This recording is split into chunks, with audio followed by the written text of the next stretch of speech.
सबसे पहले डॉक्टर सुरेश कुमारी चैनल पर आपका स्वागत है। आज हम चर्चा कर रहे थे समाज शास्त्र में। आजकल प्रश्न उस तरह से नहीं आते जिस तरह के बच्चों की नोटबुक में होते हैं या बुक्स में पीछे दिए होते हैं। अंडरस्टैंडिंग के बेस पर क्वेश्चंस आते हैं। वो क्वेश्चन होते कैसे, मैं वही आपको बताती हूँ।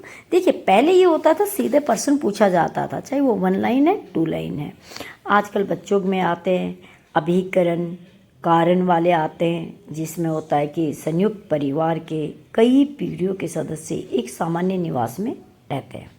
शहरीकरण प्रक्रिया के कारण संयुक्त परिवार एकल परिवार में बदल रहे हैं। तो आपको इसमें बताना है कि दोनों में से कौन सा सही है, कौन सा उसकी परिभाषा देता है, दोनों सत्य हैं या नहीं। तो इसमें से 4 में से आपको एक छांट के देना है कि ए बी दोनों में से क्या सही है, क्या इसको परिभाषित करता है। इस तरह के प्रश्न हो सकते हैं। अच्छा, हिंदू समाज में विवाह एक सामाजिक संस्कार है या फिर समझौता है। इसी तरह पूछा जा सकता है मुस्लिम समाज में विवाह एक सामाजिक संस्कार है या फिर समझौता है। यानी कि बच्चों को सोचने पर विवश किया जाता है। अब इसी तरह आपका संदर्भ समूह का उदाहरण देके पूछा जा सकता है। समूह का उदाहरण हो सकता है, मान लो आप किसी भी शहर में कोई वॉलीबॉल का खिला रहे अभ्यास कर रहे युवा एक साथ मिलकर क्या कर रहे हैं, एक कैप्टन का अनुसरण कर रहे हैं, तो वो किस तरह का संदर्भ समूह है, ये इसमें आपको बताना होता है। तो इस तरह के प्रश्न हो सकते हैं, क्योंकि आजकल साफ नहीं आता। मान लो आप ही है, आप अपने गांव से बड़े शहर दिल्ली की तरफ जा रहे हैं। जब आप शहर की यात्रा करते हैं तो आपको उसमें आधुनिक समाज की कौन कौन सी विशेषता देखने को मिलेगी। बात वही है कि वर्तमान समय में जब आप गांव से शहर में जाते हैं तो आपको क्या कुछ उसमें नया लगता है। तो इस तरह के प्रश्न हो सकते हैं।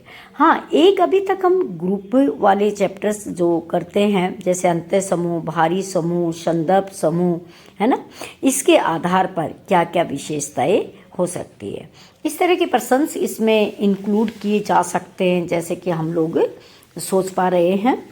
और आपकी स्टेटस वाला चैप्टर था, यानी कि प्रदत्त परिस्थिति क्या है, अर्जित परिस्थिति क्या है, ये बहुत इम्पोर्टेंट है। इसका आपको एग्जाम्पल भी देना है और बताना भी है कि ये है क्या, ठीक है। और आपसे पूछा जा सकता है कि एक किसान खेत में काम कर रहा है, जो कुछ अन्न उसको प्राप्त होता है वो उसकी कैसी स्थिति है। एक विद्यार्थी अपने जीवन में अपने ज्ञान क्षमता के आधार पर सफलता प्राप्त करता है, उसको किस तरह की सफलता कहेंगे। इसमें ये प्रश्न बहुत ज़्यादा इम्पोर्टेंट है। इसी तरीके से आपसे पूछा जा सकता है सामाजिक नियंत्रण का अर्थ क्या है, परिभाषा क्या है, ठीक है। सामाजिक नियंत्रण की विशेषता क्या है, कितने प्रकार का होता है। और ये पूरा इस तरह ना पूछ के ऐसे भी पूछा जा सकता है कि वर्तमान समय में जो एक समस्या है सोशल मीडिया के बढ़ते प्रभाव से सामाजिक नियंत्रण स्थापित करने में परिवार तथा स्कूल की बदलती भूमिका की चर्चा करें। यानी कि स्कूल और परिवार, सोशल मीडिया भी साथ में है, तो उससे किस तरीके से सामाजिक नियंत्रण में क्या कर सकता है, योगदान कर सकता है। तो इस तरह के 4 नंबर के 6 नंबर के बड़े प्रश्न इसमें क्या किए जाते हैं, कवर किए जा सकते हैं। लेकिन अब हम ये भूल जाए, जैसा कि आप कॉपी में सीधी सीधी लाइन लिख रहे हैं वैसे ही प्रश्न आएंगे, ऐसा आजकल ख़त्म हो चुका है। बच्चों को रीजन्स देने होते हैं, है ना, कोई भी घटना होती है उसके कारण बताने होते हैं। हाँ, पर मोस्ट इम्पोर्टेंट है आपका सामाजिक नियंत्रण रहेगा, ठीक है। अगर फ्रांसीसी क्रांति का हम जिक्र करें, हमारे एक उसमें आया था चैप्टर में, तो उसका क्या प्रभाव रहा है उसको बदलने के लिए। इसी तरीके से आपसे आपकी जो परिस्थिति है, ठीक है ना, उसका गतिशील पक्ष क्या है, ये पूछा जा सकता है, ठीक है ना। यानी कि आपकी जो परिस्थिति है उसका गतिशील पक्ष क्या है।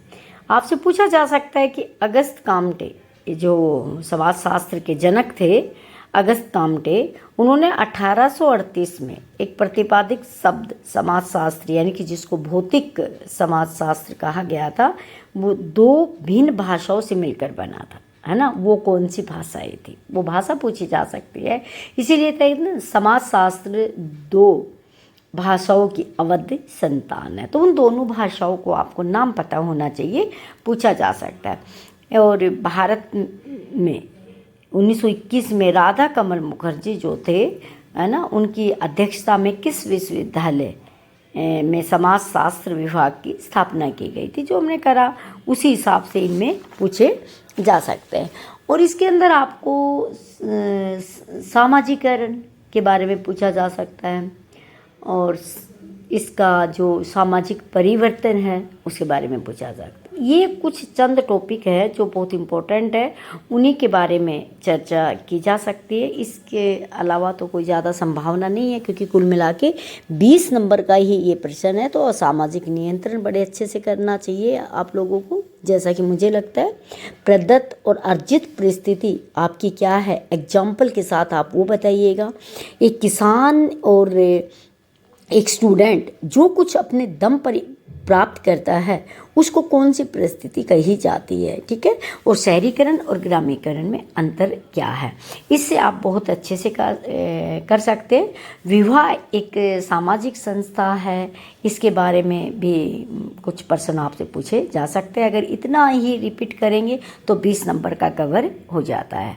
तो जो प्रश्न मैं सोच रही हूँ ये मैंने अपनी तरफ से इम्पोर्टेंट सोचने कि आपको बताया, और उसी तरीके से अगर आप करेंगे तो आपका पेपर अच्छा होगा। जो भी पेपर है वो कम शब्दों में, अच्छे शब्दों में आपको क्या करना, परिभाषित करना है। कोई भी विषय है जैसी लाइनें हम याद करते वैसा होता नहीं है। आजकल प्रश्न जो होते हैं वो अंडरस्टैंडिंग बेस पे आते हैं, तो हर प्रश्न को हमें समझ के क्या करना होता है, उत्तर देना होता है। तो उम्मीद है कि आपको कुछ इसमें अंदाज़ा लगा होगा कि किस तरह के प्रश्न है। अगर समझ में आ जाए तो वीडियो को लाइक, कमेंट्स और शेयर जरूर कर देना। Thanks for watching. धन्यवाद।